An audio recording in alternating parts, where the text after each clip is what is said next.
আমরা তো অহরহ ছেলেদেরকে ছাপড়ি বলি, তাই না? মেয়েদেরকে কেন বাদ দিব? মানে আপনার তো মেয়ে হিসেবে বলা উচিত, মানে আপনাকে আমি একটা ওয়ার্ড দিলাম। না না, ইটস লিবারেটিং। আমি যখন আপনাকে ছাপড়ি বলবো, আপনি আরো ছাপড়ি হতে পারবেন। আমাদের রেভিনিউ বাজেট এটার 57% আমরা ব্যয় করি বেতন, ডেট সার্ভিস, পেনশনের পেছনে। আপনি কিভাবে এক্সপেক্ট করেন আমাদের বাকি থাকে 43? It's alarmingly high. All institutions are broken. নির্বাচনটা আসলে হবে কিনা না এটা নিয়েও মানুষের মধ্যে এক ধরনের শঙ্কা দেখা যায়। ডু ইউ থিঙ্ক আর হাতে মাত্র আসলে আমি নির্বাচনের ব্যাপারে খুবই কনফিডেন্ট নির্বাচন হবে। বাংলাদেশে অতি উৎসাহী মানুষ আছে সব জায়গায়, জামাতেরও আছে, বিএনপিরও আছে। ওই অমুক জায়গায় গিয়ে দেখবেন যে আই তুই ভোট দিতে যাইস না। আমার কাছে মনে হয় জামাত, মানে জামায়াত ইসলামীর যে জিনিসটা আমার সবচেয়ে অপছন্দ সেটা হচ্ছে গিয়ে এই নেগেটিভ মাইন্ডসেট। এইভাবে you can't run a country.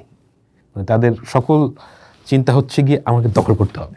কিন্তু এখন আমাদের যে জিনিসটা দরকার সেটা হচ্ছে যে আমাদের ওই পর্যায়ে না গিয়ে কীভাবে এই দেশকে রিবিল্ড করা যায় ওই দিকে মনোযোগ দেওয়া। আপনি যখন একটা গণভোট করতেছেন তখন আওয়ামী লীগকে এটার মধ্যে টেনে আনতেছেন, এবং এই আওয়ামী লীগ পরের দিন করবে কি, যদি না ভোট জিতে সারা দুনিয়ায় গিয়ে দেখাবে যে আমার এখন এই আওয়ামী লীগকে টেনে আনতেছেন। মানে আওয়ামী লীগকে আপনি একটা ভয়েস দেওয়ার সুযোগ দিচ্ছেন কেন? কিরকম? আওয়ামী লীগ তো সব না ভোট দিবে। বাংলাদেশ নির্বাচনে আবহাওয়ার মধ্যে আমরা নিয়মিতভাবে নির্বাচন কোন দিকে যাচ্ছে, নির্বাচনে কি হবে, সংশয় আছে কি না, নানা মানুষ সংশয় দেখছেন। এরকম একটা অবস্থানে দাঁড়িয়ে আসলে গণতন্ত্রের পথে যাওয়া যায় কি না। আমরা জানি নির্বাচন খুব প্রয়োজন, অন্তত গণতন্ত্রের জায়গাটিতে পৌঁছানোর জন্য আমার নির্বাচন খুবই প্রয়োজন। আর সেই জন্যই সাধারণ মানুষ থেকে শুরু করে একেবারে রাজনীতিবিদ, গণমাধ্যম সবাই এই দিকেই হাঁটছেন।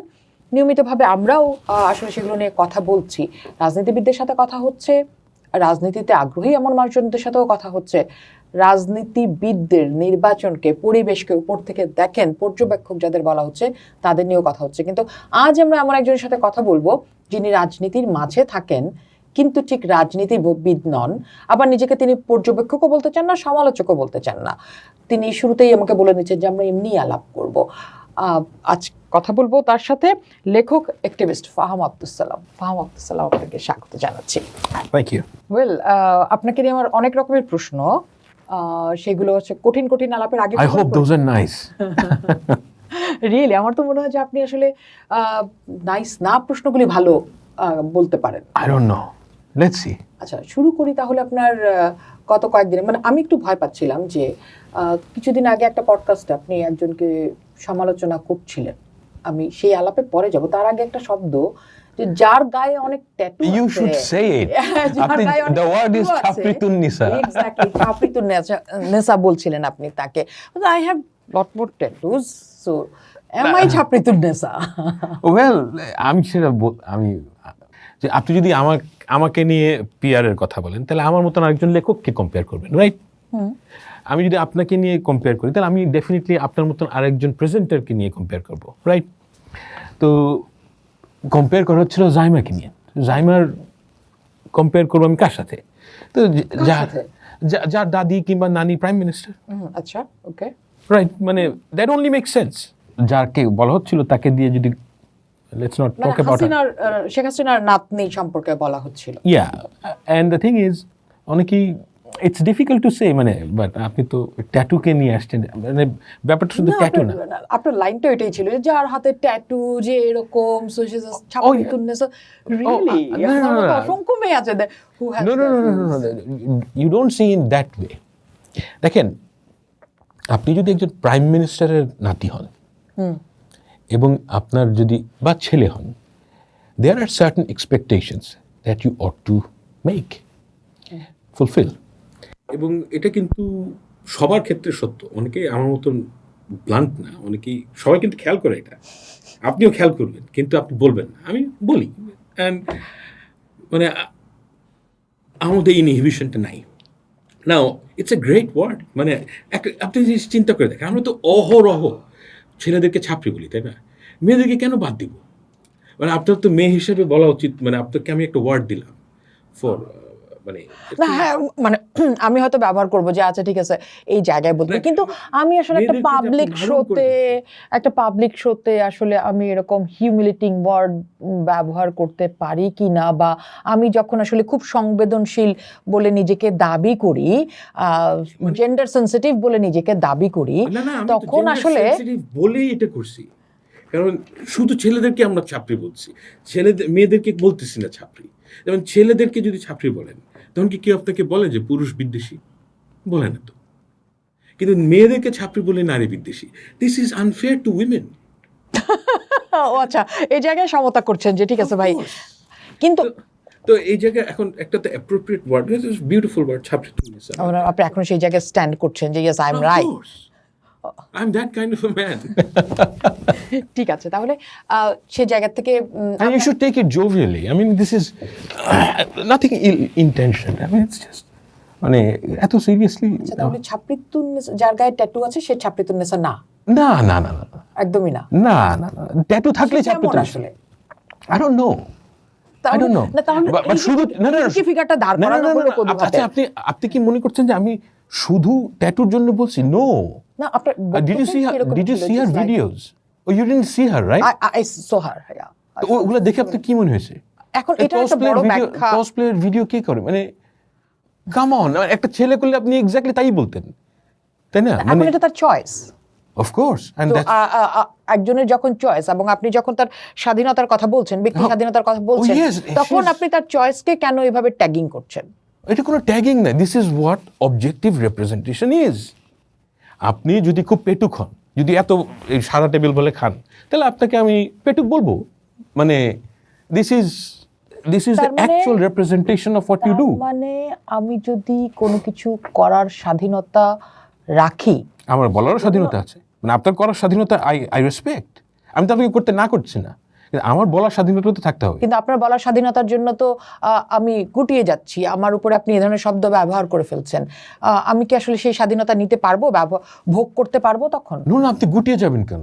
আমি ভোগ করতে পারবো না, তখন? না, এটা বলেন। এই যে liberating. আপনার সাথে কথা বলে শুরুতে আমার মনে হলো আচ্ছা না না, ইটস লিবারেটিং। আমি যখন আপনাকে ছাপরি বলবো, আপনি আরো ছাপরি হতে পারবেন, তাই না? মানে আপনার সেন্স অফ ইনহিবিশনটা আমি কাটিয়ে দিচ্ছি। Okay, I accept that you are a chhapri, then you can be more chhapri, তাই না? মানে একটু আদার ওয়েতে চিন্তা করে দেখেন। আচ্ছা আদারওয়েতে, কারণ এটার সূত্র ধরে কিন্তু আরো অনেক কিছু চলে আসছে। ধরেন আপনি একজনকে সন্ত্রাসী বলছেন, তো সে আমাকে সন্ত্রাসী বলছে, তো অসুবিধা করে আমি সন্ত্রাস করলাম। And you'll go to jail for that. Yeah.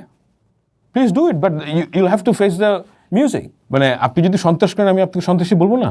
বলবো তো। This is an objective representation, right?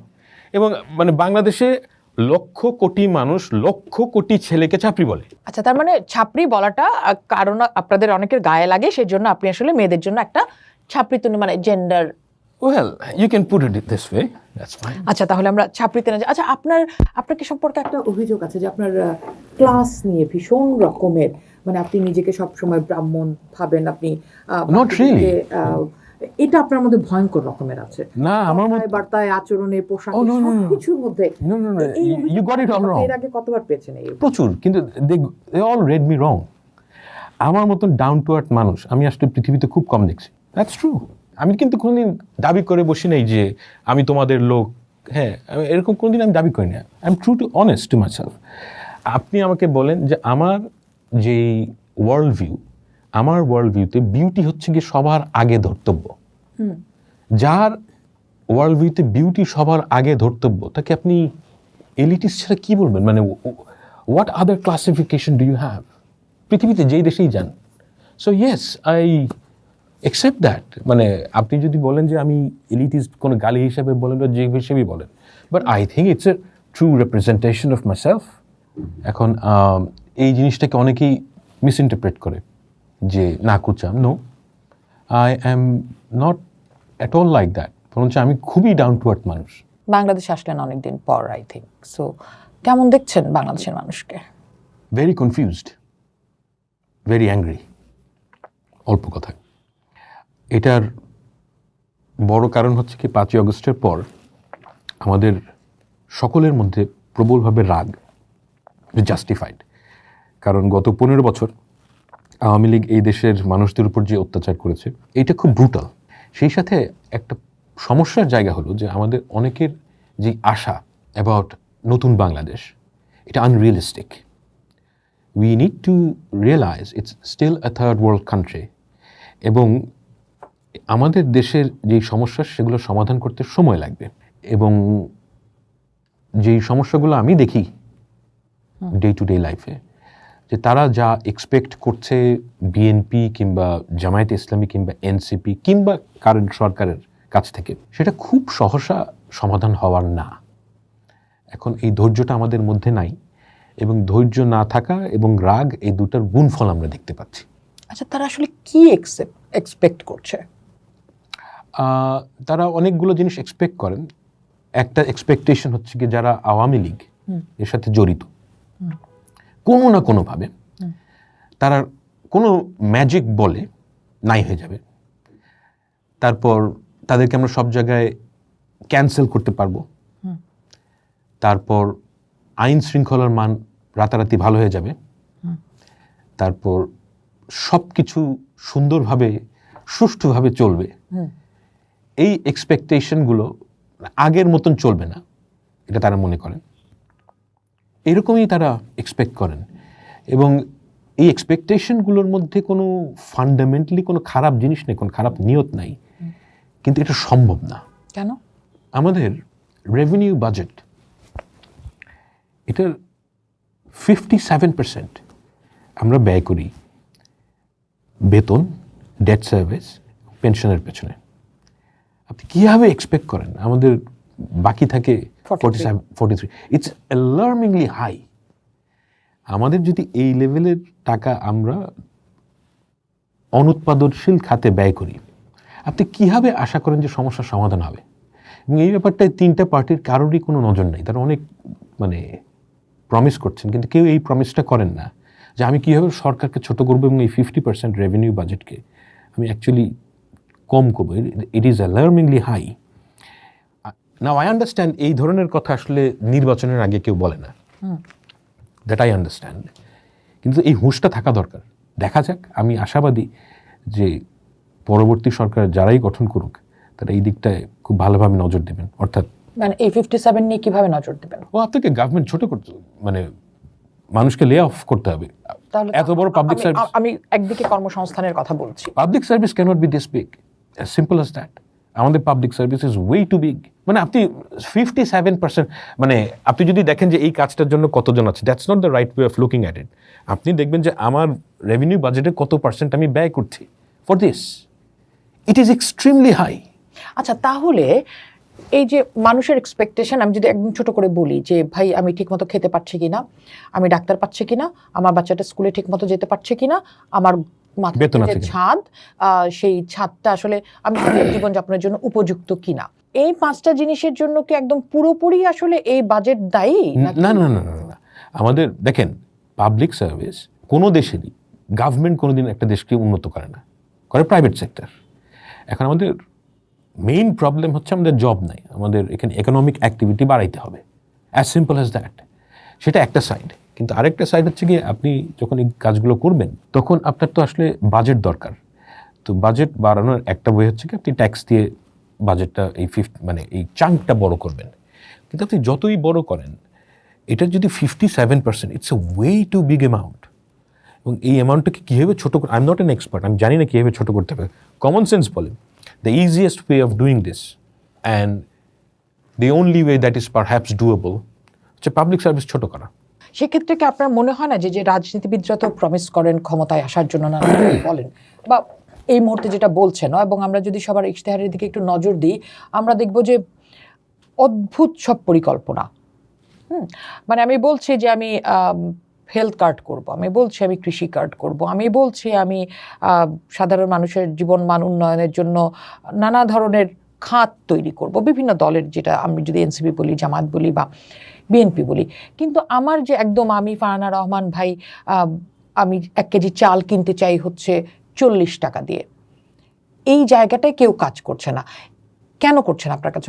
কেউ বলছে না, কেউ বলছে না, কেন বলছে না? এটা কোথায় ফাঁক রাখতে চায় রাজনৈতিক দল? না, এটা তো মার্কেটের কাজ। না, শুধু মার্কেট না, ধরেন আমি হসপিটাল, সরকারি হাসপাতালগুলোতে আমি আসলে এনশিওর করব ডাক্তার থাকবেই, এবং এটা আমার পরিকল্পনা। Well, এটা না Tariq Rahman হলে has এই said শাস্তি about হবে। that. এবং Tariq Rahman has said clearly about this. কিন্তু he is very serious about health. আমরা এই ধরনের নানা পরিকল্পনা দেখেছি, নানা ইশতেহার দেখেছি গত 30 বছরে। দেখেন, ইউ ক্যানট বি সিনিক।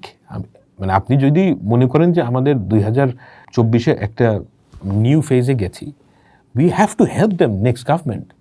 মানে আমরা যদি সবসময় এই সিনিক মোডে থাকি তাহলে দেশ তো আগাবে না। আমি জামায়াতে ইসলামী এবং বিএনপি উভয়ের যে কথা, আমি এটা গুড ফেথে নেই। এমনকি আমি জামায়াতে ইসলামী, আমি একটা উদাহরণ দিই। জামায়াতে ইসলামী লেটস সে যে 50%, 57% আপনি অনুৎপাদনশীল খাতে ব্যয় করছেন। এর মধ্যে জামায়াতে ইসলামী বলছেন যে তারা ইউটিলিটি প্রাইস ফ্রিজ করবে, তার উপর বলছেন ভ্যাট এবং ইনকাম ট্যাক্স স্ল্যাশ করবেন, তার উপর বলছেন যে 21% গ্র্যাজুয়েট, অর্থাৎ প্রায় 5 লাখ গ্র্যাজুয়েটকে তারা বিনা সুদে লোন দেবে। Now these are good ideas, কিন্তু it is impossible. There will be a fiscal breaking point if you want to achieve all these three things. Now even then, I think both Jamaat Islami and BNP তারা right ওয়েতে চিন্তা ভাবনা করছেন।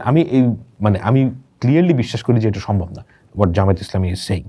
It's not possible.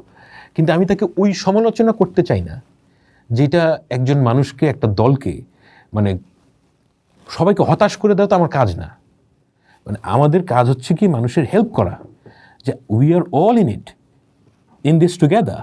এবং আমাদের যেই সামনের 10 বছর খুব ডিফিকাল্ট টাইম, এবং এই ডিফিকাল্ট টাইমে আপনি যদি সার্বক্ষণিকভাবে এই ন্যাগিং করেন, কমপ্লেন করেন, no it's not gonna work. We all know Awami League কোন কাজটা করে গেছে। পুরো public, all institutions are broken. আপনাকে ধরে নিতে হবে যে আমরা সব নতুন করে শুরু করছি। আপনি কি মনে করেন যে এরপর যখন রাজনৈতিক দল আসবে এবং আসলে আওয়ামী লীগ সরকার যে জায়গাটায় দেশটাকে রেখে গেছে, সেই জায়গাটা থেকে আগামী 5 বছরের জন্য সে যে প্রতিশ্রুতি করছে তার কত % সে আসলে ফুলফিল করতে পারবে?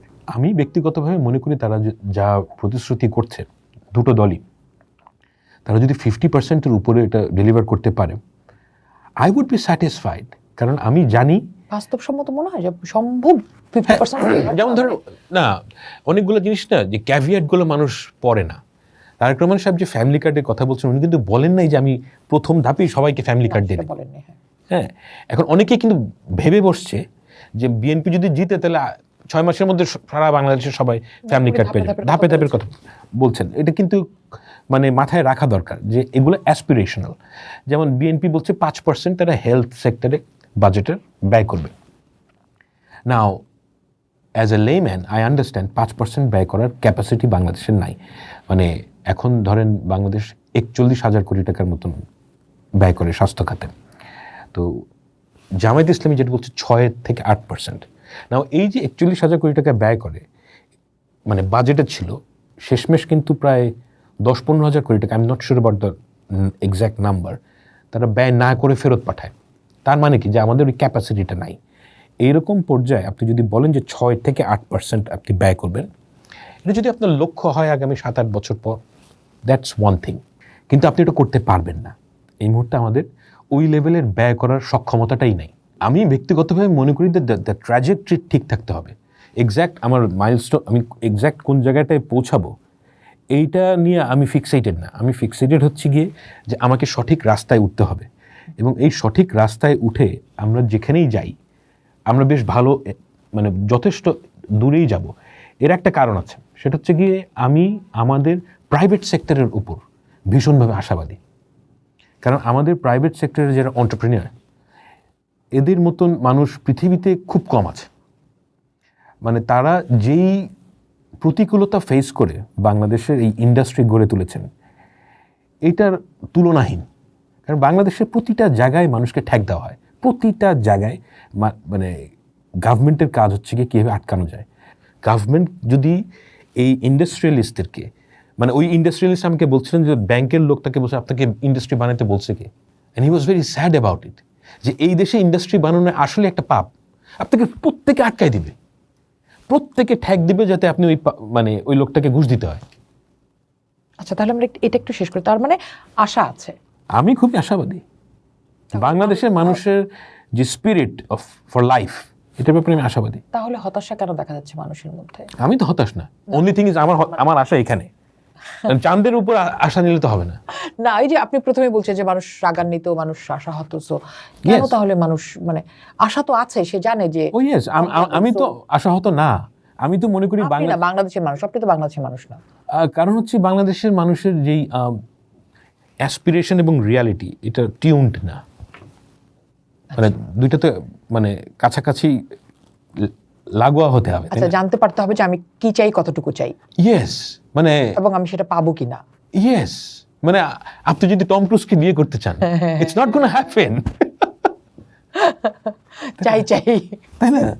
এনিওয়ে, আমরা যেহেতু মানুষের আলাপেই আছি এবং নির্বাচন মানুষের আশার জায়গাটা তৈরি করছে, নির্বাচনী পরিবেশ কেমন দেখছেন? কারণ মানুষ ওই যে এক শঙ্কায় আছে যে সে পাবে কিনা, না যেই আসুক না কেন ক্ষমতায়, নির্বাচনটা আসলে হবে কিনা না, এটা নিয়েও মানুষের মধ্যে এক ধরনের শঙ্কা দেখা যায়। ডু ইউ থিঙ্ক আর হাতে মাত্র আসলে আমি নির্বাচনের ব্যাপারে খুবই কনফিডেন্ট নির্বাচন হবে।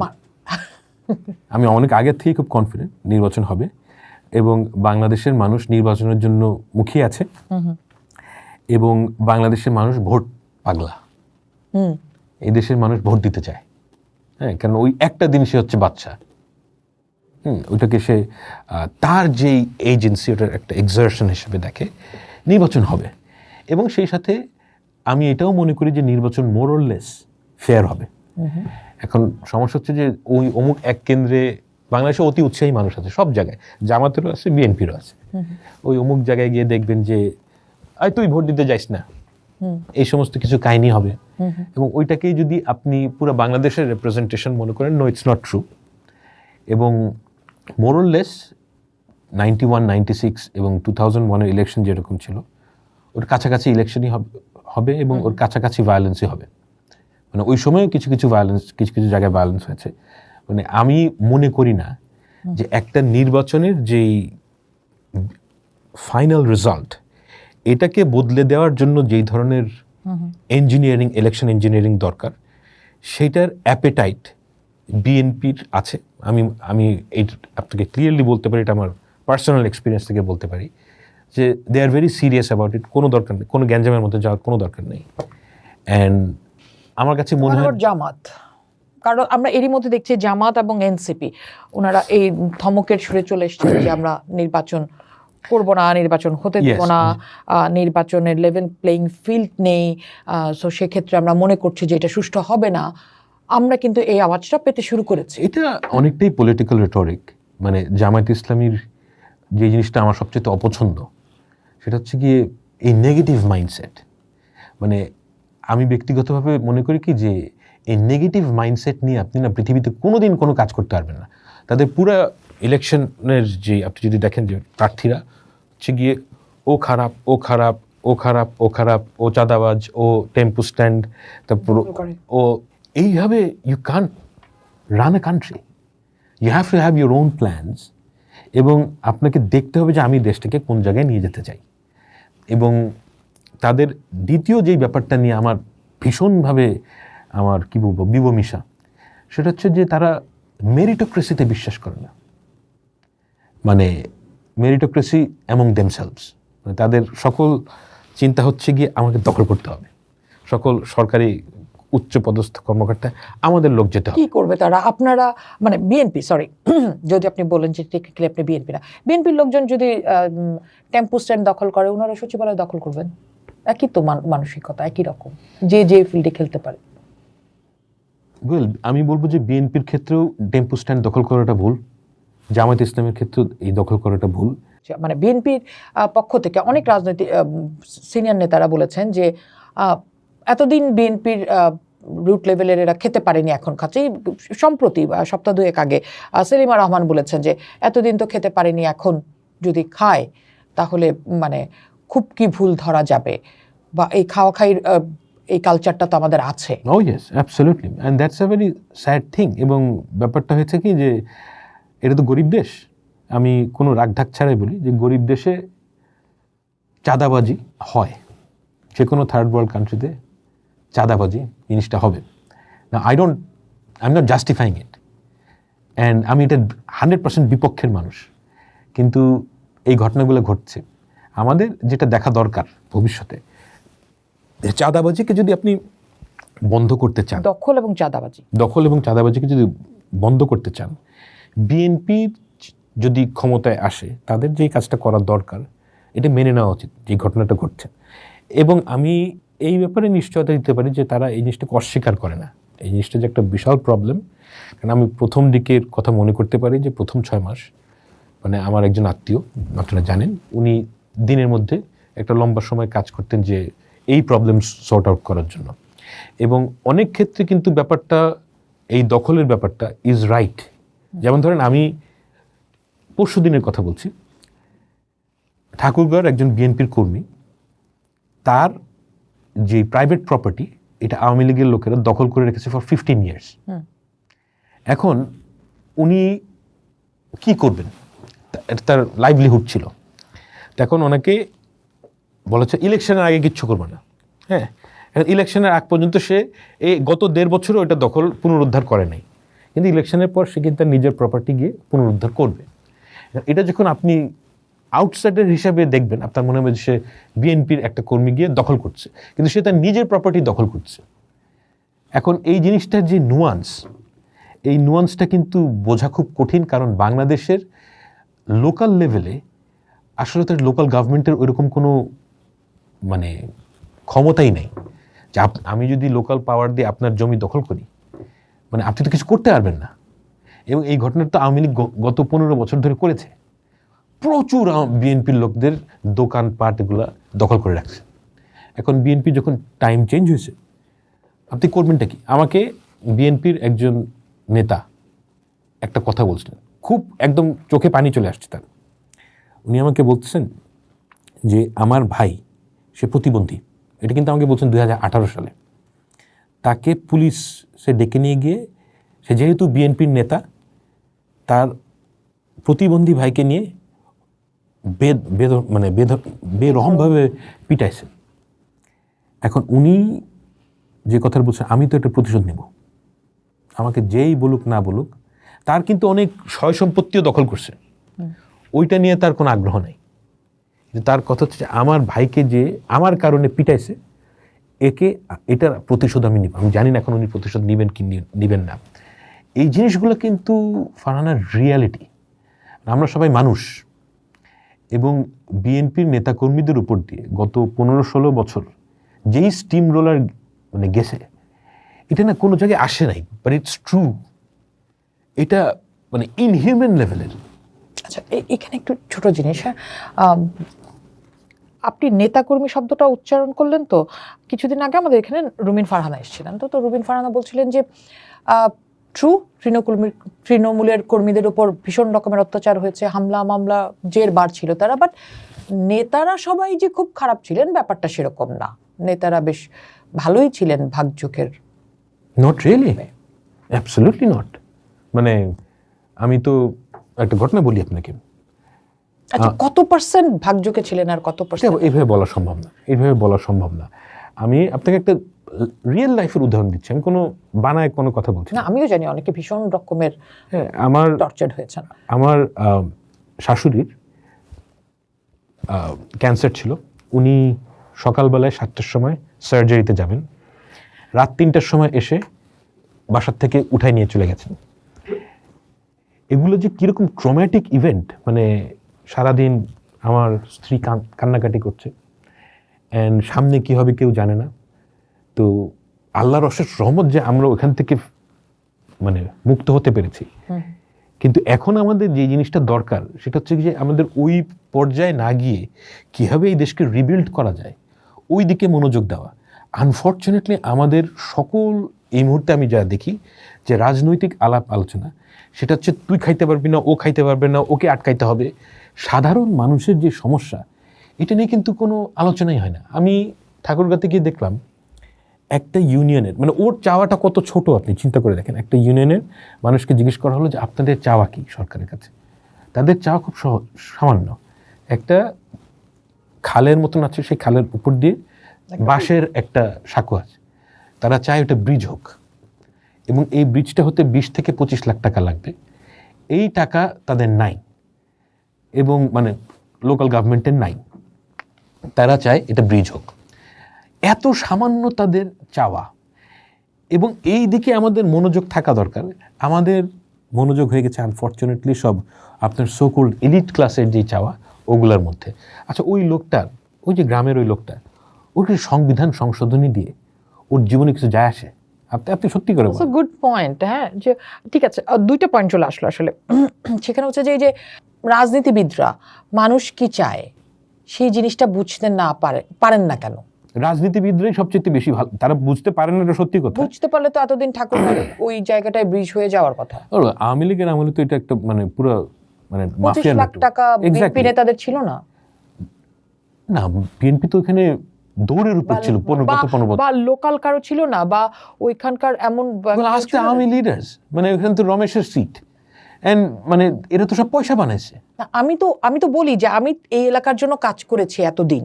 কি কাজ করেছি? অনেক জায়গায় অনেকটা তো অনেক কাজ করেছেন, কিন্তু সব জায়গায় না। এবং একটা জিনিস আপনাকে বুঝতে হবে যে আমরা কিন্তু একটা স্বাভাবিক অবস্থা থেকে এখানে আসি নাই।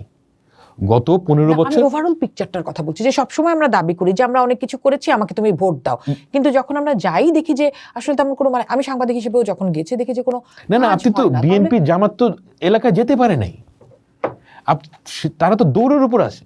তাদের পক্ষে যেই কাজটা করা সম্ভব ছিল সেটা হচ্ছে গিয়ে আইনি সহায়তা দেওয়া, টাকা পয়সা দেওয়া, এবং এই সমস্ত কাজ অনেকেই করেছেন যারা খুব বড় না। কিন্তু এই ব্রিজটা তো আসলে 15 বছর ধরে নাই, বিষয়টা তো এরকম না, তার আগে থেকে নাই। সো তার আগে আসলে কেন হয় নাই? মানে এই পার্টিকুলার ক্ষেত্রে আমি বলতে পারবো, অনেক ক্ষেত্রেই বলছি, মানে এই সিনারিওটা আমরা অনেক জায়গায় দেখি যে সবসময় যে দায় চাপানো সংস্কৃতি।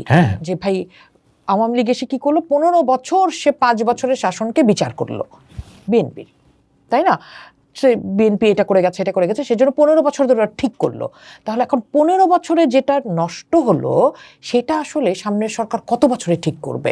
বা আসলে এই দায় চাপানোর জায়গা থেকে উতরাবে কিনা রাজনৈতিক দলগুলো, বের হবে কিনা? This is test of our nation, যে আমরা পুরনো ওয়েতে থাকবো নাকি নতুন ওয়ে অ্যাডপ্ট করব।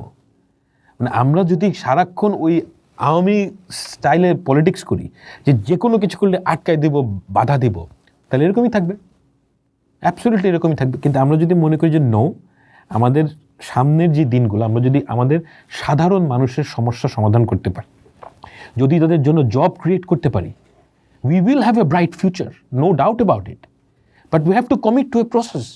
আমাদের তো এই প্রসেসে কমিট করার থেকে দেখি যে সবার আলোচনার আগ্রহ বিষয় হচ্ছে গিয়ে এরে গালি দেওয়া, ওরে গালি দেওয়া, এবং মানে কামড়াকামড়ি করা। এখন একটা নতুন আসছে কালচার ওয়ার।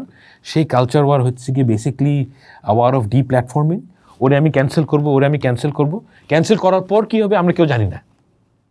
মানে ইয়েস, মানে এই সে আওয়ামী লীগের দালাল, ফাইন, ওই আওয়ামী লীগের দালালকে আমি প্ল্যাটফর্ম দিব না, এক্সেলেন্ট, হোয়াটস নেক্সট?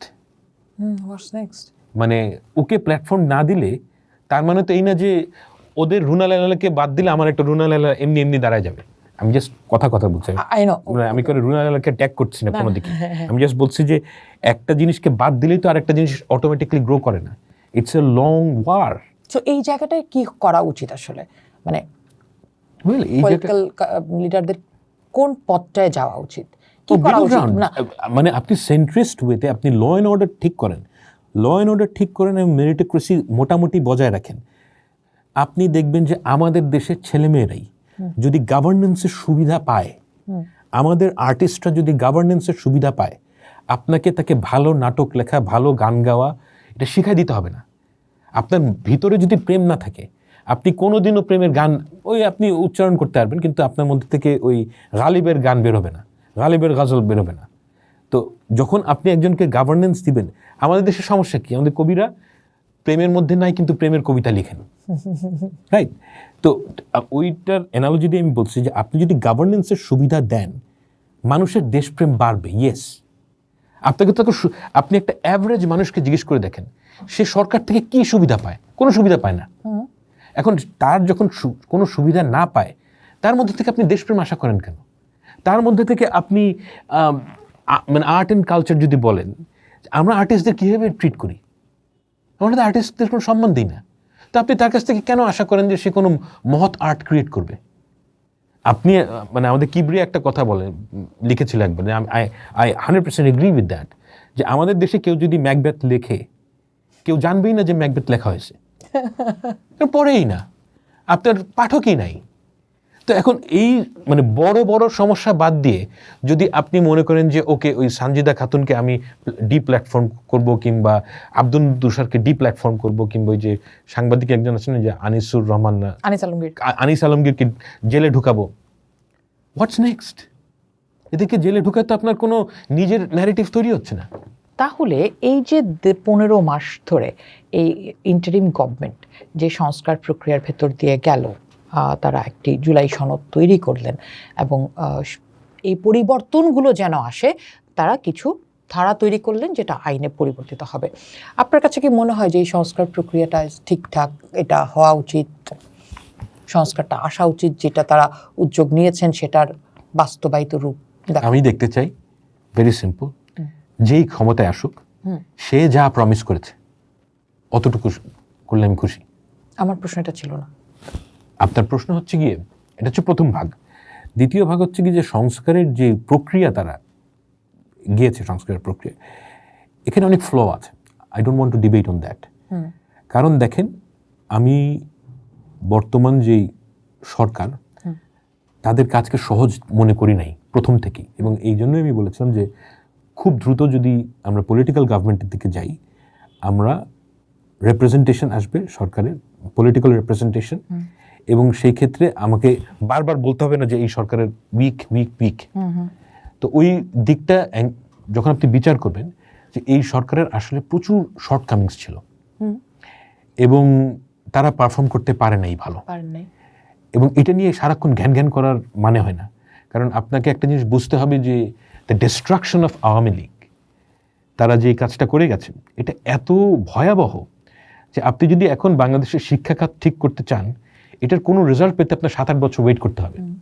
এখন যে কোনো এই 7-8 বছরের মধ্যে গিয়ে যদি আপনি হুট করে ওই টাইমটাকে ফ্রিজ করে চিন্তা করেন, তখন মনে হয় কিছুই হচ্ছে না।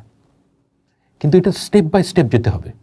আমাকে একটা ছাত্র, আইডিয়াল স্কুলের ছাত্র, আওয়ামী লীগ আমলে সে কি হতো আমাকে বলছে যে ক্লাস 8-এর স্কুলের পরীক্ষার প্রশ্ন ইউটিউবে ওই টিচার প্রশ্ন ফাঁস করতো, এবং উনি এতই মানে বিজনেস মাইন্ডেড যে এক একটা পৃষ্ঠা একটা ভিডিও ভিউ বানানোর জন্য। তো এই জায়গায় আমরা নেমে গিয়েছিলাম। এটা ভুলে গেলাম। ভয়াবহ অবস্থা। স্টুডেন্ট ফেল করেছে, তাকে পাস মার্ক দিয়ে তাকে পাস করিয়ে দাও, তাকে মার্ক দিয়ে, সেটা তো ধ্বংস হয়ে গেছে। কিন্তু আমার প্রশ্নটা আবারও ফিরি, যে রিফর্মের কথা বলা হচ্ছিল সেটা তো আসলে আমার রাষ্ট্র সংস্কারের জন্য আমার রাজনৈতিক দলগুলির বিভিন্ন ধারা, যেমন 2 মেয়াদের বেশি প্রধানমন্ত্রী থাকতে পারবেন না, আমার বিচার বিভাগ স্বাধীনের বিষয়গুলি, এই বিষয়গুলি সংস্কার হওয়া প্রয়োজন মনে করেন? আমি বাই দ্য ওয়ে, আমি ওই 2 মেয়াদি যেটা, ওইটাতে আমি মনে করি ওটা প্রয়োজনীয়। যেহেতু বিএনপি, আপনি পার্লামেন্টারি গভর্নমেন্টে কোনো টাইম লিমিট নাই তো কোনো দেশে।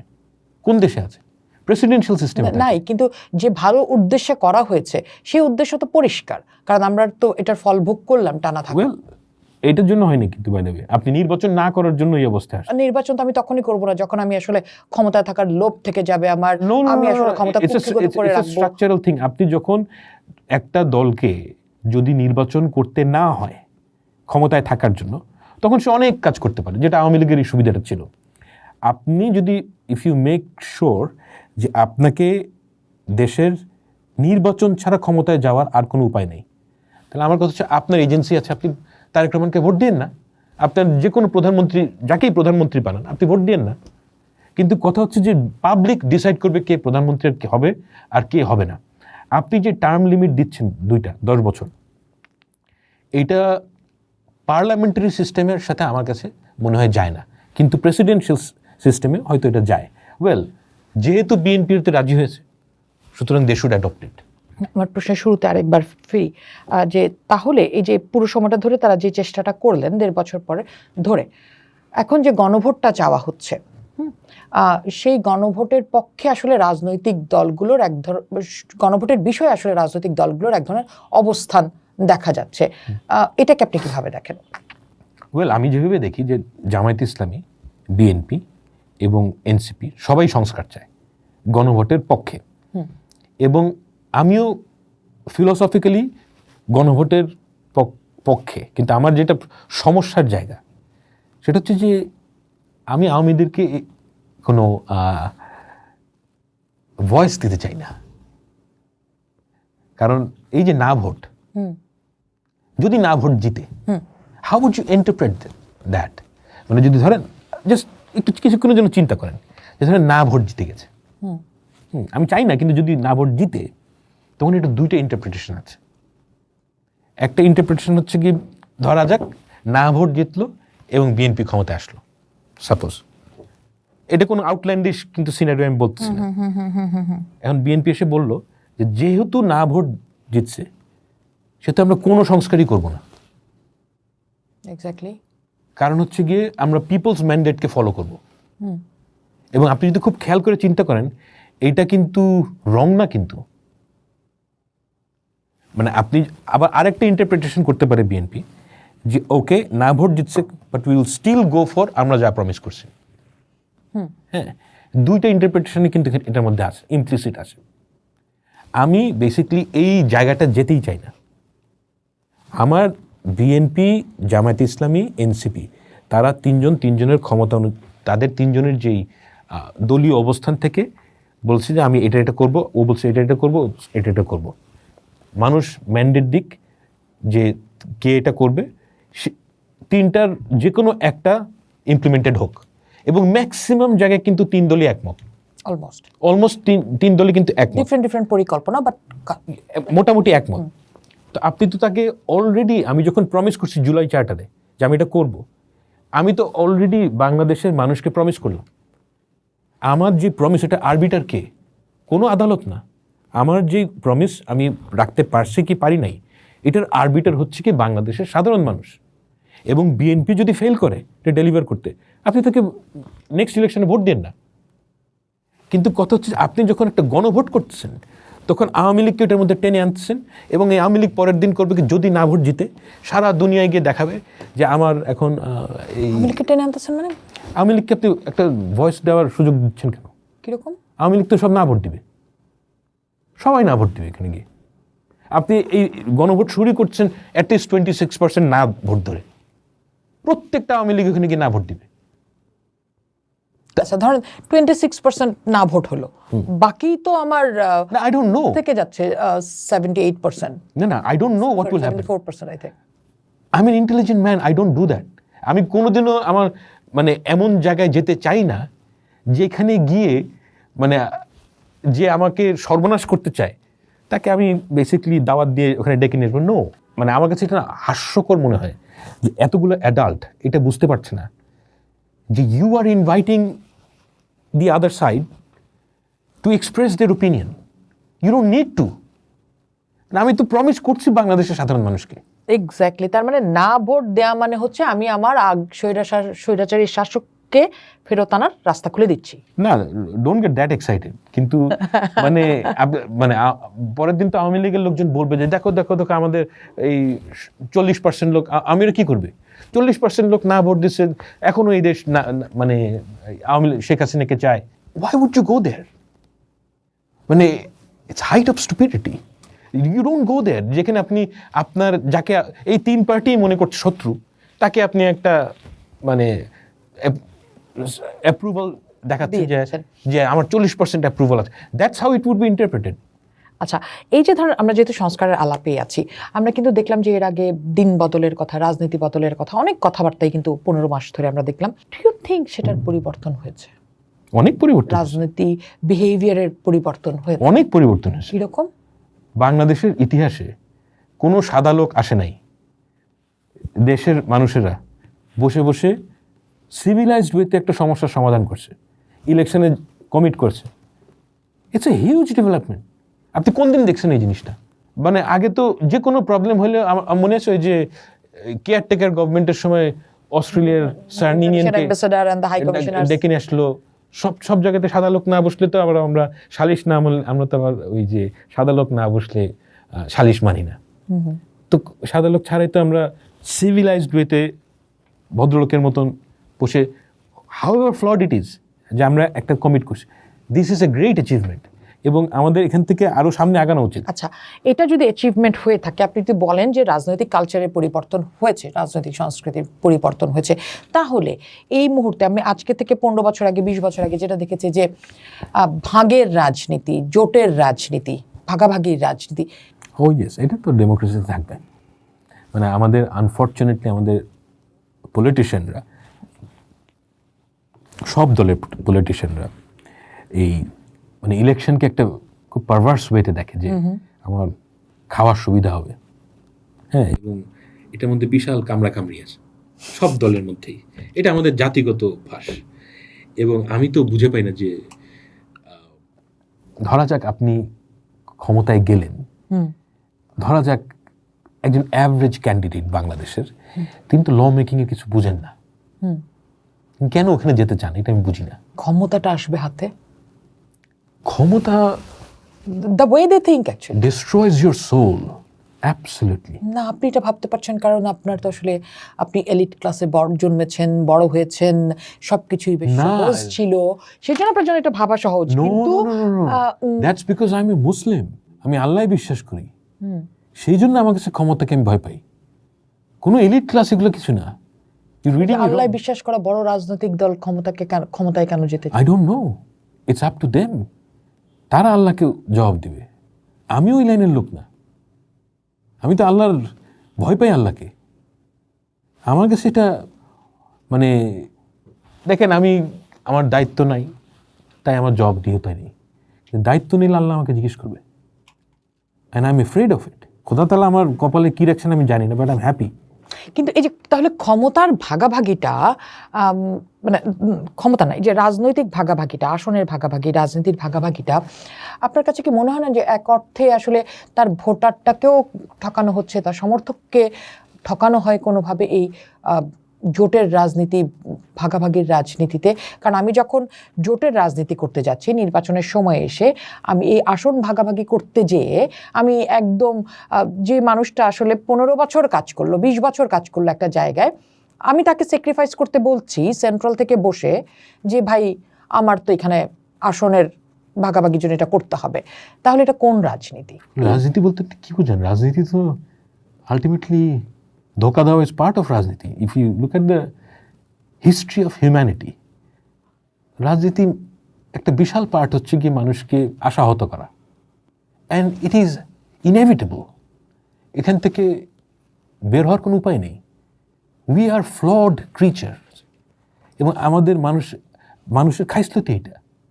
মানে আপনি কি মনে করেন যে বিএনপি কিংবা জামায়াত ইসলামী কিংবা এনসিপি এই দেশের মানুষের খাইসলতের বাইরে কিছু রিপ্রেজেন্ট করবে? না, উই আর লাইক দ্যাট। আমাদের জামায়াত ইসলামী এরকম হবে, বিএনপি এরকম হবে, এনসিপি এরকম হবে।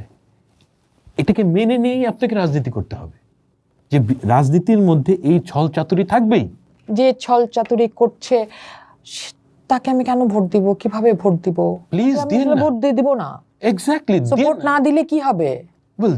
শেখ হাসিনা ওয়াজ রাইট, সে ভোটের ব্যবস্থাই রাখে নাই। This is me. আপনি এই সিস্টেমটাকে কমিট মানে চালু রাখতে দেন।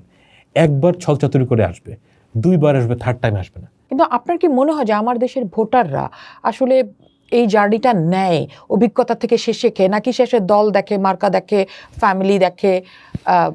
তা দেখে unfortunately, but that's the hope. Hope is like this. আপনি তো জেনে শুনে কোনো রাস্তায় উঠেন না, জেনে শুনে উঠেন না দেখেই হোপ। আপনি যদি এখান থেকে, আমি বছরের পর বছর ধানের শীষে হোপ দেখে যাচ্ছি, কিন্তু ধানের শীষ আমাকে বারবার ফিল করছে। আমি বছরের পর বছর নৌকাকে দেখে গেছি, কিন্তু নৌকা আসলে আমাকে দুই বেলা ভাতের ব্যবস্থা করে দেয় নাই।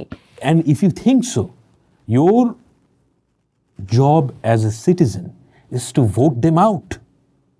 আপনি যদি প্রতারিত ফিল করেন যে আমার এলাকায় কোনো কাজ হয় নাই, and this is the journey, যে নেক্সট টাইম আপনি তাকে ভোট দিয়েন না। আচ্ছা, সেক্ষেত্রে এই যে আমার ভোটারদেরকে যে প্রভাবিত করছে রাজনৈতিক দলগুলো, যে আমাকে ভোট দেন, প্রতিবারই প্রতিশ্রুতি অ্যান্ড অল দ্যাট, সেক্ষেত্রে আমি একটা ভালো মানুষ নির্বাচনে দাঁড়ালো, স্বতন্ত্র দাঁড়ালো, সে কোনো ধরনের কারো মার্কা পেল না, কোনো দলের মার্কা পেল না, সেই মানুষটা তো আসলে জিততে পারে না, জামানত হারায়।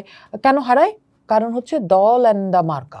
No, yes, no, absolutely not. You're reading it wrong. বাংলাদেশের মানুষ ভালো লোককে চায় না, এই কথাটা আপনাকে কেউ বলে না। আপনি যখনই বাংলাদেশের কেন চায় না? আপনারা প্রভাব বিস্তার করেন মানে রাজনৈতিক দলগুলো প্রভাব বিস্তার নো, বাংলাদেশের মানুষ চায় হচ্ছে গিয়ে কোন লোকটা হ্যাডোমালা লোক, কোন লোকটা আমার প্রবলেমে সলভ করবে। সে কোনো ভালো ল মেকারকে পার্লামেন্টে চায় না। এই কথাটা বিভিন্ন লোক বিভিন্নভাবে আপনাকে চেরি কোট করে এই কথাটা সুন্দর করে বলবে, but that is the most obvious fact. আচ্ছা, কিন্তু আমি যেমন দেখলাম যে ধরেন এটা আমি আসলে কোনো দলেরই দেখি না, এনসিপিরও দেখি নাই, জামাতেরও দেখি নাই, বিএনপিরও দেখি নাই, যে যানজট প্রতিটা শহর এটাতে ভুগছে। আমরা সিন্ডিকেট নিয়ে, বাজার সিন্ডিকেট নিয়ে কোনো আলাপ দেখলাম না, আমরা সাপ্লাই চেইন নিয়ে কোনো কথা দেখলাম না, আমরা ডিসেন্ট্রালাইজ করার কথা দেখলাম না, ঢাকাকে বাঁচানোর কোনো কথা দেখলাম না। একটা রাজধানী এখনো 55 বছর বয়সী রাজধানী এখনো তৈরি হতে পারে নাই, এসব নিয়ে কোনো দলের কোনো কথা নেই। তাহলে এটা মানুষের বেসিক আলাপের কোন জায়গাটায় থাকলো, মানে কি ইশতেহার আসলে আসলো? না, বিএনপি তো এটা নিয়ে আলোচনা করেছে। বিএনপি যানজট কমাতে, গতকালই তারেক রহমান সাহেব বলছেন যে না, I am not an expert, ওনার মতামত হচ্ছে যে আমাদের যে মেট্রো রেল, মনোরেল করা উচিত, খরচ কমে। নাও হ্যাভিং সেড সো, বড় পরিকল্পনা, হ্যাঁ, এটা কতটুকু ফিজিবল এই ব্যাপারে বলার যোগ্যতা আমার নাই, কিন্তু প্ল্যান আছে। তারপর পানির আমাদের যেই ওয়াটার লেভেল মানে অ্যালার্মিং লেভেলে নেমে গেছে, এগুলো নিয়ে তাদের ফোকাস আছে। পরিবেশ নিয়ে বিএনপির খুব ডিটেল প্ল্যানিং আছে। Again the planning is excellent, কিন্তু whether they would be able to deliver, এইটা একটা হোল নিউ চ্যাপ্টার। এবং এই চ্যাপ্টারে যেহেতু এখন আমরা যাই নাই, মানে আগের থেকে সিনিক হয়ে যাওয়াটা আমরা একটু দেখি। সো আগের থেকেই হতে চাই না, এরকম আরেকটা বিষয় আছে যে নারী বিষয়। হ্যাঁ, আমরা দেখলাম এই পুরো সময়টা, আপনি নিজেও আসলে প্রচুর কথা বলেছেন এই বিষয়টা নিয়ে, যে গত 15 মাসে আমরা নারীকে যেভাবে হেনস্থা হতে দেখলাম। 12ই ফেব্রুয়ারি পর চিত্র বদলাবে মনে করেন? It should. মানে আপনি তো মানুষ দেখেন, দেখে কি মনে হয় বদলাবে? মানুষের তো খাইস্তত বদলাবে না। ব্যাপারটা হচ্ছে যে আপনার you have to be strict about it. মানে দিস ইজ আনএক্সেপ্টেবল যে আপনি অনলাইনে অ্যানোনিমিটি থাকার কারণে যে কোনো মেয়েকে যাচ্ছে তাই গালি দিবেন। No, it's unacceptable. রাজনৈতিক দলগুলো সেই জায়গায় সোচ্চারভাবে দাঁড়ায় না কেন? ওয়েল, এতদিন তো আমাদের যে সরকার, তাদের বর্তমান সরকারের সক্ষমতা কম, এবং রাজনৈতিক দল এবং আমাদের এই সরকারের for some reason right side of the পলিটিক্সকে তাদের এগেইনস্টে যায়, কিছু করতে চায় না। এবং এটা একটা ভুল কাজ করেছে তারা কমপ্লিটলি। আমি খুব কঠোরভাবে সমালোচনার দিকে যাই না, কিন্তু এই কাজটা ভুল ছিল। দেখেন, একটা হচ্ছে কি আপনি একটা পলিটিক্যাল সাইডকে এম্পাওয়ার্ড করেন, ওয়ান থিং, আর আপনি বাংলাদেশের মেয়েদেরকে ভালনারেবল করতেছেন কিংবা উইক পিপলকে ভালনারেবল করতেছেন, এটা কমপ্লিটলি ডিফারেন্ট থিং। ওয়েল, আমি তো ছাপৃতুন নেশা বলি, সো আমাকে আপনার মনে হইতেই পারে যে আমি খুব anti women. No, I am not. কিন্তু এটা একটা সিভিল রাইটস ইস্যু। আমাদের দেশে মেয়েদেরকে প্রপার জায়গায় পার্টিসিপেট করতে পারতে হবে, পাবলিক ডিসকাশনে পার্টিসিপেট করতে পারতে হবে। যে কোনো পাবলিক ডিসকাশনে পার্টিসিপেট করলেই মেয়েদের উপর যেই ধরনের সমালোচনার ঝড় বয়, এটা আনএক্সেপ্টেবল। এবং বেসড এই যে মেয়েটা পাবলিক স্পেসে আসলে পার্টিসিপেট করবে, কিভাবে করবে? রাজনৈতিক দলগুলিতেই তো এবার কথা ছিল যে মানে সংস্কার ইয়েতে যেটা বলা হচ্ছে যে 100-তে যাবে আসলে এখানকার সদস্য, সংসদ সদস্য। দলগুলোতে আসলে প্রেজেন্স থাকতে হবে নারীর, সম্ভবত সেটা 33%। সেখানে আমরা এগ্রি করে আসলাম, জি, কিন্তু আমি আসলে নির্বাচনে আমার নারী প্রার্থীই নেই। 3.3%, বিএনপি, জামাত 0, এনসিপিও বোধহয় ভেরি হোপলেস। এনসিপি একটু বেশি অন্যদের চেয়ে। সো কিভাবে? ইটস ভেরি হোপলেস অ্যান্ড খুবই বাজে অবস্থা। কিন্তু আমি একটা কথা বলি, আপনি যখন দেখবেন যে এলাকা ভিত্তিক ওই এলাকার মানুষ কাকে পার্লামেন্টে পাঠাতে চায়, regardless of the political party, ওই লিস্টে আপনি খেয়াল করে দেখবেন যে মেয়েরা উপস্থিতি না। এটাও সত্য কথা। মানে মেয়েরা, আমি এটা বলতে চাইছি ক্লিয়ারলি, তারা ইলেকটোরাল প্রসেস এবং পলিটিক্সের, দেখেন ফেসবুকের পলিটিক্সকে আমি পলিটিক্স মনে করি না, এটা হচ্ছে কি জাস্ট ভার্চু সিগন্যালিং। কিন্তু অ্যাকচুয়াল পলিটিক্স, অর্থাৎ আপনি ওই এলাকার মানুষদের কাছে যাবেন, তাদের সাথে কথা বলবেন, এই ব্যাপারে মেয়েদের আগ্রহ কম। এবং ওই জায়গায় মেয়েদেরকে যেতে হবে। সরকারের কাজ হচ্ছে গিয়ে ওখানে যাওয়ার যেই প্রতিবন্ধকতাগুলো আছে ওগুলোকে মিটিগেট করা। অর্থাৎ আপনি যে কথাটা বলছিলেন যে মেয়েদেরকে আক্রমণ করা যাবে না, yes, that is what governments should do, কিন্তু কাজটা মেয়েদেরকে নিজেদেরই করতে হবে। এখন আপনি যদি আমাকে বলেন যে মেয়েদের কি ওই সেফ জোনটা দেওয়া হয়েছে, দেওয়া হয়নি, আই এগ্রি। এবং ওই জায়গাটা আমাদেরকে খুব সিরিয়াসলি হ্যান্ডেল করতে হবে যে যেন মেয়েরা, একটা সাধারণ মধ্যবিত্ত ঘরের মেয়ে যেন পাবলিক ডিসকাশনে পার্টিসিপেট করতে পারে এবং যেন এই পলিটিক্যাল প্রসেসটার মধ্যে পার্টিসিপেট করতে পারে। এটা হাসাহাসির বিষয় না, এটা খুব সিরিয়াস একটা বিষয়। একদম একদম। যে একটা মফস্বল শহরের মেয়ে with all the good intentions সে পলিটিক্সে এন্টার করতে চায়, পলিটিক্যাল সিস্টেমের মধ্যে এন্টার করতে চায়, এবং করলে তার নিজের আত্মীয় স্বজন মনে করে যে তার বিয়ে হবে না। এই যে মাইন্ডসেট, এটা চেঞ্জ করার জন্য আমার কাছে মনে হয় যে বিএনপি অনেক কাজ করার বাকি, অনেক কিছু করতে হবে, এবং অনেক অনেক জায়গায় ফর দ্য টাইম বিং আপনাকে প্রেশার ক্রিয়েট করতে হবে। তার মানে কি আমরা ধরে নিতে পারি যে এর সামনের দিনে বিএনপি তার দলটিতে আসলে নারী নেত্রী তৈরি করার জন্য এক ধরনের ভূমিকা রাখবে, বা নারী, I hope, certainly I hope so. মানে 3% is not acceptable, let's agree. Very unfortunate, very unfortunate. মানে যার চেয়ারপারসন আসলে একজন নারী। হ্যাঁ। বিএনপি জন্য সামনে কি কি চ্যালেঞ্জ দেখছেন সবচেয়ে বড় নির্বাচনের ক্ষেত্রে? নির্বাচনের ক্ষেত্রে নির্বাচনের ক্ষেত্রে বিএনপির একটা বড় চ্যালেঞ্জ হচ্ছে গিয়ে যে তাদের যারা ভোটার, বিএনপির লোকাল যারা ভোটার, এদেরকে আপনার ভোট দেওয়া পর্যন্ত এটা কিন্তু একটা কাজ। এমন অনেক লোক পাবেন যে আপনাকে ভোট দিতে চায় কিন্তু আলটিমেটলি ভোট কেন্দ্রেই যায় না। তো এই যে কাজ করাটা, এটা একটা খুব খুব বড় চ্যালেঞ্জ, যে এনশোর করা যে আমার ভোটাররা ভোট কেন্দ্রে যাবে। আর এটাকে আমি এই কারণেই গুরুত্বপূর্ণ মনে করি যে আলটিমেটলি বাংলাদেশে, এটা আমার অভিজ্ঞতা, লেগ ওয়ার্ক যেই পলিটিক্যাল পার্টি সবচেয়ে বেশি করে সেই নির্বাচন জিতে। তারেক রহমান আসার পর পরিবর্তন হয় নাই পরিস্থিতি? হিউজ পরিবর্তন হয়েছে। মানে there is a tide in favour of BNP. আচ্ছা, এই যে আমরা দেখছি যে তারেক রহমান আসার পর দলে দলে মানুষজন তারেক রহমানের সাথে দেখা করতে যাচ্ছেন, সৌজন্য সাক্ষাৎ করছেন, এবং আমরা দেখছি কবি সাহিত্যিক, সাংবাদিক, বিভিন্ন সেক্টর থেকে মানুষজন যাচ্ছে। এই যে ধারাটা, এই ধারাটার পরিবর্তন আসলে আমি যদি বলি একটা পরের জেনারেশন, এই পরের জেনারেশন হিসেবে তারেক রহমান কেন ধরে রেখেছেন? কেন সেই মানে অনেকের মধ্যে দিকে একটা শেখ হাসিনা ফ্লেভার, যে আগে যেরকম দল বেঁধে দেখা করতে যেত, মানে পার্টিজান, না, উনি একেবারে এরকম না। It's A wrong comparison. উনি একেবারেই ওই ধরনের মানুষ না। উনি যদি ধরেন এটা নিয়ে সমালোচনা উঠে যায় যে আমরা তো একই লক্ষণ দেখতে পাচ্ছি না, ওনার মধ্যে একেবারে এই দায়টা কার?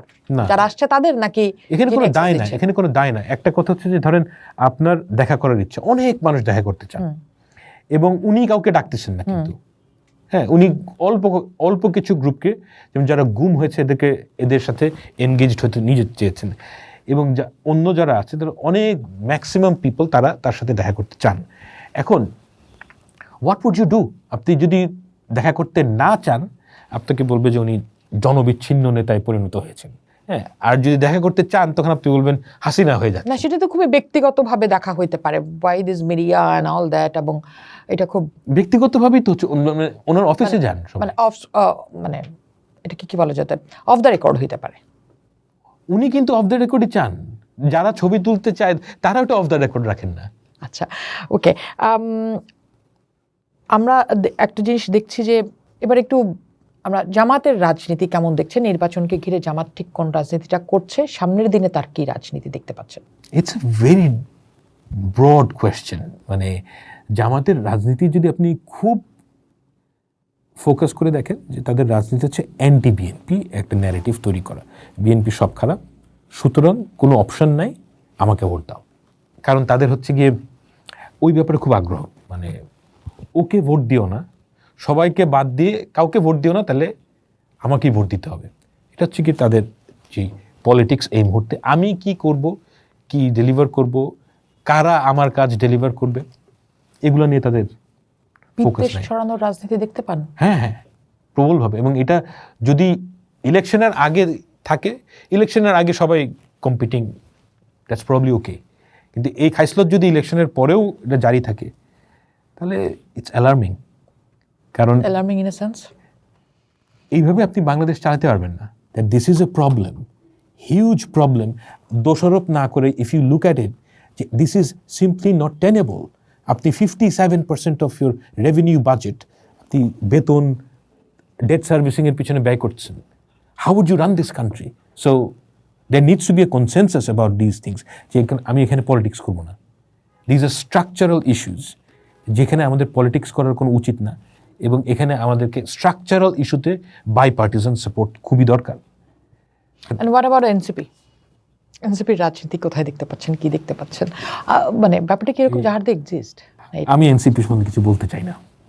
এটার কারণ আমি অনেক জায়গায় বলেছি যে এই ছেলেগুলোকে, বাংলাদেশের এই পুরা জেনারেশনটাকে আমি ভীষণভাবে ভালোবাসি, তাদের জন্যই আমি আজকে এখানে বসতে পারছি। এদেরকে নিয়ে ইন্ডিভিজুয়ালি সমালোচনা লস্ট, ইয়েস, এবং এইটা series of wrong decisions, series of blunders তাদেরকে এখানে এনেছে। এবং আমি কোনো কারোর ব্যক্তিগতভাবে কিছু বলতে চাই না। আমি নিকট ভবিষ্যতে তাদের জন্য কোনো সুসংবাদ দেখতে পাই না। তাহলে তাদের বিরুদ্ধে যে অভিযোগটা যে তারা যতটা নিজেদেরকে মধ্যপন্থার দল বলছিল, এনসিপি কি মধ্যপন্থার দল হতে পেরেছে? দেখেন, মধ্যপন্থা কিংবা এক্সট্রিমিস্ট এটা না ক্ষমতায় না গেলে বোঝা যায় না। মানে আপনার ক্ষমতায় থাকা লাগে, ক্ষমতায় থাকার পর, কারণ আপনি অনেক কথা বলতে পারেন কিন্তু আপনি কী করেন। যেমন আপনি যদি আওয়ামী লীগের কথা শুধু কথাগুলো বিচার করেন তাহলে আপনার তাকেও মধ্যপন্থার দলই মনে হবে, কিন্তু এটা কিন্তু পুরো কমপ্লিট মাফিয়া। তো ওই অ্যাক্টটা দেখতে হবে। তো এনসিপি এখনো ওই পর্যায়ে যায় নাই, কিন্তু তার উপরে যে ডানপন্থার তকমা লাগলো সেটা they will have to deal with it. মানে they are not very wise. মধ্যপন্থা আর ডানপন্থা? আমার কাছে মধ্যপন্থাই মনে হয়। Very tricky answer. আমার কাছে মধ্যপন্থাই মনে হয়, কিন্তু দে আর নট ওয়াইজ। এটা হচ্ছে সমস্যা, তাদের পলিটিক্যাল উইজডম নাই। আচ্ছা, শেষ করতে চাই উগ্রপন্থার উত্থান দিয়ে। মানে আপনি এই উগ্রপন্থার মানে পন্থার আলাপে যেহেতু আছি আমরা, উগ্রপন্থার উত্থান কতটা দেখতে পান এবং এটা আসলে জারি থাকবে কিনা? উগ্রপন্থার ডেফিনেটলি উত্থান হয়েছে। মানে কবর থেকে লাশ ওঠা যদি পুরাতে হয়, সেটা তো অবশ্যই উগ্রপন্থীদের বিজয়। দীপু দাসকে মেরে ফেলে পুড়িয়ে দেওয়া হলো। প্রথম আলো, ডেইলি স্টার, আপনি একটা পত্রিকা অপছন্দ করেন, দ্যাটস ফাইন, কেউ আপনাকে পিস্তল মাথায় রেখে ভালোবাসতে বলছে না, কিন্তু তাকে অফিস আপনি পুরাই দিচ্ছেন, it's a different category. Indicates যে আমাদের মধ্যে উগ্রপন্থার একটা সার্জ হয়েছে, no doubt about it. Now উগ্রপন্থার যেই কন্টেইন করার রাস্তা হচ্ছে rule of law. If you break the law, you will face the music. এবং আমি আশা করব যে আগামীতে যেই মানে ক্ষমতায় আসুক, এই মব যারা ক্রিয়েট করে, যেখান থেকেই করুক, এদেরকে কোনো ধরনের ছাড় যেন না দেওয়া হয়। তার মানে হচ্ছে এই যে ইয়েস, আপনি যদি এটা আপনার ডিফেন্স না যে সবাই মিলে দীপু দাসকে পুড়ায় ফেলছিল তাই আমিও একটু পুড়াই দিছি। নো, আপনি যদি দীপু দাসকে মারেন, এটার মধ্যে যদি 30 জন থাকে, 30 জনকেই আপনি খুনের সমান দায়ভার দিবেন। একটা লোককে আপনি মারতে পারবেন না, কারোর প্রাইভেট প্রপার্টি আপনি জ্বালাতে পারবেন না। And this message needs to be very strict. যদি আপনি করেন, এর ফলাফল পাবেন না। এই ভোটের রাজনীতিতে সমর্থন টিকিয়ে রাখার জন্য তো আমরা আসলে ডানপন্থার দিকে ঝুঁকেছি। শেখ হাসিনার আমলে আমরা সেটাই দেখলাম। সামনের দিকের রাজনীতি কি সেটা হবে? কি মনে হয় যে ভোটের রাজনীতি, ক্ষমতায় থাকার ইচ্ছা, সমর্থনের ইচ্ছায় আমি আসলে সেদিকেই থাকবো কিনা? আমি পার্সোনালি হোয়াট আই বিলিভ যে বাংলাদেশের যে ডানপন্থার উত্থান, সেটা হচ্ছে সোসাইটি লেভেলে, কিন্তু পলিটিক্যাল লেভেলে বাংলাদেশের মানুষ ওইটার সাথে সবসময় কোঅপারেট করে না। তার মানে হচ্ছে কি এই যে একটা লোক মানসিকতায় ভীষণভাবে উগ্রপন্থী হতে পারে, না কিন্তু উগ্র ডানপন্থার উত্থানও তো আমরা সেই সময়ভাবেই দেখলাম। হ্যাঁ, উগ্র ডানপন্থী হতে পারে, কিন্তু সে ভোট দিবে একটা মধ্যপন্থী দলকে, কারণ ওই মধ্যপন্থী দলটার যেই ক্যান্ডিডেট সে লোকালি পাওয়ারফুল, সে তার বাসার সামনে রাস্তা তৈরি করতে সক্ষম, এই কারণে সে ওই লোকটাকে ভোট দিবে। কারণ আমাদের ধারণা, একটা খুবই ভুল ধারণা, আমাদের দেশের মানুষ ডানপন্থা এবং বামপন্থায় বিভক্ত ন, মানে কালচারালি বিভক্ত হতে পারে, কিন্তু সে যখন ভোট দেয় তার প্রাইমারি ক্রাইটেরিয়া হচ্ছে কি আমার লোকাল প্রবলেম কে সলভ করবে। এখন ওই কাজটা যদি বিএনপি করতে পারে তাহলে সে বিএনপিকে দিবে, যদি আওয়ামী লীগ করতে পারে তাহলে আওয়ামী লীগকে দিবে, যদি জামাত করতে পারে তাহলে জামাতকে দিবে। নাও যেহেতু আওয়ামী লীগ তো এখানে নাই, কথা হচ্ছে যে মোস্টলি বিএনপি এবং জামাতের মধ্যে যে লোকালি স্ট্রং মানুষ তাকেই ভোট দিবে। তাহলে আওয়ামী লীগের ভোটাররা এবার কাকে ভোট দিবে? আমার ধারণা নাই, তবে Yes. বিএনপিকে দেওয়ার সম্ভাবনা আছে। এটার কারণ হচ্ছে গিয়ে কোনো স্পেসিফিক রিজন আমি বলছি না, বলছি যে দ্য ওয়ে অফ ডিডাকশন। মানে এনসিপিকে তারা, আমি প্রচুর আওয়ামী লীগের লোকজনের সাথে কথা বলে নিশ্চিত হয়েছি, এনসিপিকে তারা সহ্য করতে পারে না। হ্যাঁ, এই অভিজ্ঞতা সম্ভবত আপনারও হয়েছে। জামায়াতে ইসলামীকে তারা হিস্টোরিক্যালি, মানে একটা আওয়ামী লীগের তো একটা ধর্মীয় জজবা আছে, সেই ধর্মীয় জজবায় হচ্ছে গিয়ে জামায়াতে ইসলামী হচ্ছে গিয়ে অছুত। হ্যাঁ, কারণ তাকে কন্টেনশনের মধ্যে আমি আনবো না এই মানে আওয়ামী লীগারদের কাছে। তো বাদ থাকে বিএনপি, বিএনপিকে তারা পছন্দ করে না, কিন্তু এগেইন ওই লোকাল লেভেলে যদি আমাকে মানে ইনফ্যাক্ট সে বিএনপিকে সবচাইতে বেশি ঘৃণা করে, কিন্তু যেহেতু বাকি দুজন মন্দের মানে আরও আমার অবস্থা খারাপ করতে পারে, তো সুতরাং মন্দের ভালো হিসেবে এবার বিএনপিকে দিই। তো ওই সেন্সে আমার কাছে মনে হয় যে বিএনপি কিছু ভোট পেতে পারে, তবে great majority of them probably will not vote. Again গণভোট দিয়ে আপনি তাদেরকে দাওয়াত দিয়ে ডেকে আনছেন, দুইটা ব্যালট পেপার যখন আপনি তাকে ধরাই দিবেন, আপনি তো তাকে ওই লেবেন চুস দিয়ে ডেকে নিয়ে আসছেন। গণভোটের লেবেন চুস দিয়ে, আগে কি হতো সে আসতোই না, এখন আপনি তাকে লেবেন চুস দিয়ে ডেকে নিয়ে আসছেন গণভোটে। ওকে তুই না ভোট দে, না ভোট দে, এখন তাকে আর একটা ব্যালট পেপার আছে। তা আগে যে ভোট কেন্দ্রে আসতোই না তাকে আপনি একটা ইনসেন্টিভ দিচ্ছেন, ওকে তুই ভোট কেন্দ্রে আয়। অ্যান্ড এইগুলো আমাদের এনসিপি এবং জামায়াত ইসলামের বিশাল বড় বড় নেতারা এই সামান্য কমন সেন্সের বিষয়গুলা ভেবে দেখেন নাই, এবং যারাই এটা ভেবে দেখে বলতে গেছেন তারাই হয়ে গেছে দোসর।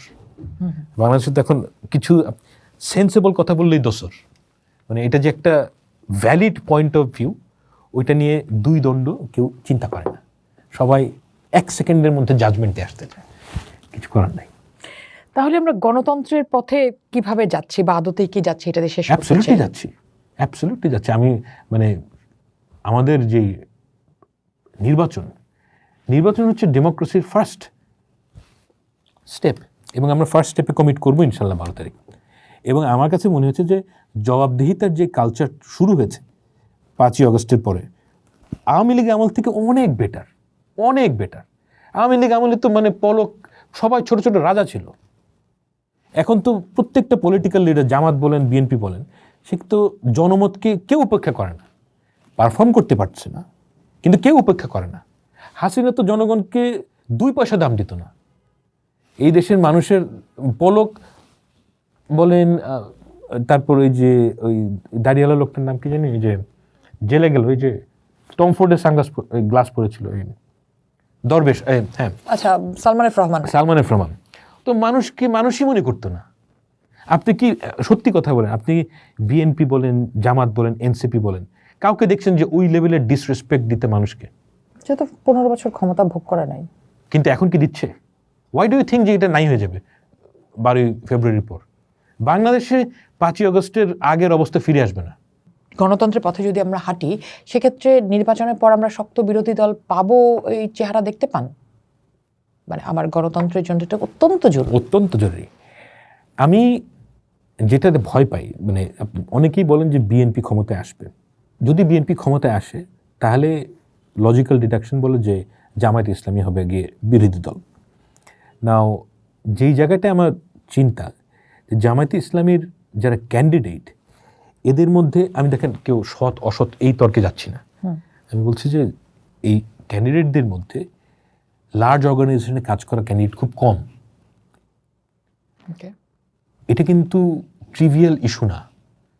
আমরা যদি সংসদীয় আমাদের একটা টার্গেট হচ্ছে গিয়ে একটা সংসদীয় কমিটিগুলোকে স্ট্রেংথেন করতে হবে, এবং এই জায়গাগুলো শুধু আপনি বলতে পারেন না যে আমি খুব সৎ, 5 ওয়াক্ত নামাজ পড়ি, তাই আমি এই কাজগুলো ভালো করব।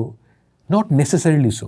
কেউ হতে পারেন, কিন্তু ব্যাপারটা এত সহজ না, মানে আপনার একটা এক্সপিরিয়েন্স লাগে যে how public service works, large organisation কীভাবে কাজ করে। একটা জিনিস আপনার দেখলে প্রথমে মনে হবে যে দায়িত্ব অবহেলা, আপনি যদি একটু খুঁটায় দেখেন যে না, এটা দায়িত্ব অবহেলা না, একটা স্ট্রাকচারাল ইস্যু। তো এই ধরনের অনেক বিষয় আছে যেটা করার জন্য এমন গ্রুপ অফ পিপল লাগে আপনার যারা ওই ব্যাপারে কম্পিটেন্ট। নাও জামায়াতে ইসলামীর ক্ষেত্রে আমার যেটা ইস্যু সেটা হচ্ছে গিয়ে মিস্টার কাশেম। মিস্টার কাশেমকে চিনতো? কোন কাশেমের কথা বলছেন? উমা! কাশেম। ব্র্যান্ড কাশেম। তো ব্র্যান্ড কাশেমের কাজ কি? ব্র্যান্ড কাশেম বলছে যে আপনি যদি ব্র্যান্ড কাশেম হন and তারপর যদি মিনিস্টার হন, দিনের বেলায় বলবেন আপনি যে আজকে আমার মন ভালো নেই, আর রাতের বেলায় বলবেন দেখো তোমরা যা ভালো মনে করো। তো এটাই হবে গিয়ে আপনার পলিটিক্স, যদি if you are not very competent. এইভাবে আসলে একটা লার্জ অর্গানাইজেশন চলে না। You need to give proper leadership. ওই ধরনের লোক আসলে আছে কিনা I am not convinced. Maybe they have, কিন্তু let's see. Again I am not a cynic, আমি জাস্ট আমার ভয়ের কথাটা বলছি, আমি সমালোচনা করছি না, যে দেখা যাক যে কি হয়।